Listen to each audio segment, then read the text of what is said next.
अभी कुछ दिन पहले देश ने एक और जंग देखी। एक और बार हमने अपनी फोर्सेस को बॉर्डर पे लड़ते देखा।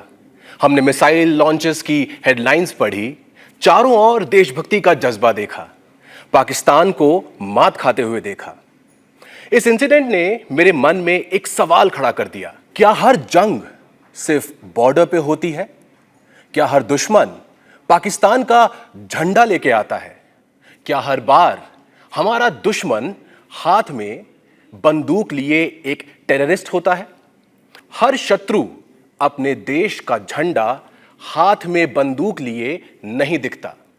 कुछ ऐसे दुश्मन हैं जो एक नकाब ओढ़े मिलते हैं, और ये दुश्मन अधिकतर हमारे अंदर छुपे हुए हैं, जिनका ना तो झंडा होता है, ना इनकी कोई पोस्ट होती है, ना ये मिसाइल छोड़ते हैं, लेकिन रोज हमारे सपनों को, मन की शांति को बर्बाद कर देते हैं। और इसीलिए आज शत्रुबोध का इंपॉर्टेंस कहीं ज्यादा बढ़ गया है। सवाल यह है, शत्रुबोध है क्या? शत्रुबोध एक पुराना लेकिन एक बड़ा ही इंपॉर्टेंट कॉन्सेप्ट है हमारे इंडियन दर्शन शास्त्र में। बोध का अर्थ होता है ज्ञान, शत्रु का मतलब दुश्मन, और जब दोनों जुड़ते हैं तो इसका अर्थ है दुश्मन का ज्ञान, दुश्मन को पहचानना। भारत की सेना जानती है कि उसका दुश्मन कौन है, पाकिस्तान हो या एक टेररिस्ट कैंप। वो जानती है कि कहां अटैक करना है, कहां डिफेंस लगाना है। लेकिन क्या हम जानते हैं हमारा असली दुश्मन कौन है? हमारी ईर्ष्या, हमारा ईगो, हमारा गुस्सा, या हमारी डरी हुई सोच? जो देश अपने दुश्मन की पहचान नहीं करता वो हार जाता है, और जो इंसान अपने अंतर शत्रु की पहचान नहीं करता वो अपने जीवन के युद्ध में हार जाता है। और यही है शत्रु बोध। मगर ये अंतर शत्रु है कौन?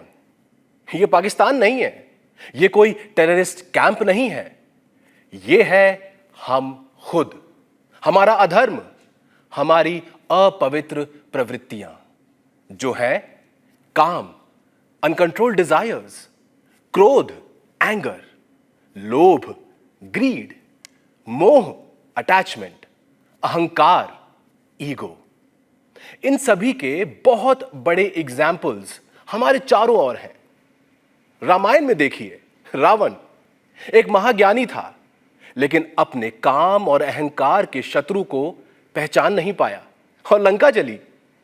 महाभारत में दुर्योधन जितना भी बलवान था, अपने लोभ और ईर्ष्या को कंट्रोल नहीं कर पाया और सब कुछ खो दिया। मैंने अपने पिछले वीडियो में इमोशनल एलओसी की बात करी थी। यह हमें समझना होगा कि उसके एक तरफ है हमारा विकास और दूसरी तरफ हमारा विनाश। जब हम अपने गुस्से को जस्टिफाई करते हैं, जब हम अपनी ईर्ष्या को कंपटीशन का नाम देते हैं, तो याद रखिए हम अपने शत्रु को बॉर्डर के अंदर बुला रहे हैं, हमारी इमोशनल एलओसी को ब्रीच करने दे रहे हैं।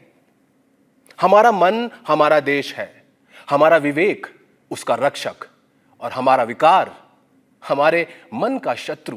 एक बहुत बड़ा सवाल खड़ा हो उठता है कि कैसे करें शत्रु बोध, कैसे पहचानें इसको और कैसे तैयार हों इसके लिए। इसके लिए हमें कुछ वेपन्स, कुछ हथियार रेडी करने होंगे। पहला हथियार, सेल्फ इंक्वायरी, सेल्फ ऑडिट। रोज अपने मन से सवाल करना कि आज मुझ में कौन सा विकार जीता? क्या मेरा गुस्सा जीता? क्या मेरा ईगो जीता? सेल्फ ऑडिट हमारा पहला हथियार है। दूसरा हथियार, विवेक और विचार। रिएक्ट करने से पहले सोचना होगा कि हम क्या करने जा रहे हैं। भगवान कृष्ण कहते हैं, जब हम विवेक से रिएक्ट करते हैं तो हम धर्म के साथ होते हैं। क्या हमारे डिसीजंस हमारे विवेक से निकल रहे हैं या ईगो से? ऐसे कुछ मुश्किल सवाल हमेशा खुद से करने होंगे, बार बार, लगातार। तीसरा हथियार ग्रंथ और ज्ञान। स्पिरिचुअल वेपन्स को यूज करना, रामायण, गीता, उपनिषद, ये हमारे बहुत बड़े अस्त्र हैं शत्रुबोध में और शत्रुओं का नाश करने में।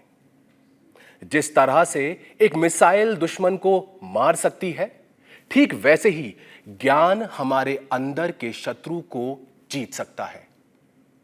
चौथा हथियार मेडिटेशन एंड माइंडफुलनेस। मन को डिसिप्लिन करना। रोज का 10 मिनट ध्यान हमारे इमोशंस को बॉर्डर के पीछे रखता है। अगर हमारा माइंड हमारी सेना है तो ध्यान उसका कमांडर। और आखिरी हथियार गुरु, सत्संग, सदाचार। अच्छे साथ का बल। जैसे बॉर्डर पर ड्रोन आता है और आर्मी उसको रडार में पकड़ती है, एनालिसिस करती है, उसको पहचानती है, फिर उसको खत्म करती है, वैसे ही जब हम कंफ्यूज हो तो एक गुरु, एक सच्चा दोस्त, एक स्पिरिचुअल मेंटोर हमारा रडार बन जाते हैं, हमें दिशा देते हैं, हमें शत्रु से लड़ने में मदद करते हैं। हमें यह नहीं भूलना चाहिए कि हमारा आज का गुस्सा कल की अपॉर्चुनिटी छीन लेता है। हमारी आज की ईर्ष्या कल की शांति को मार देती है। और इसीलिए अपने अंदर के शत्रु को पहचानना बेहद जरूरी है। मन में ठानना होगा कि मुझे जीतना है, लेकिन दूसरों से नहीं, अपने आज के कमजोर रूप से। यही है शत्रुबोध और यही है हमारा सबसे बड़ा युद्ध, और हम इसके लिए बिल्कुल तैयार हैं। तो यह था आज का मेरा ख्याल। मैं फिर लेकर आऊंगा एक ऐसा ही ख्याल रिपब्लिक स्टूडियो से, जहां हम वायरल के साथ साथ वैल्यूएबल कंटेंट भी बनाते हैं। तब तक अपना ध्यान रखिएगा। जय हिंद।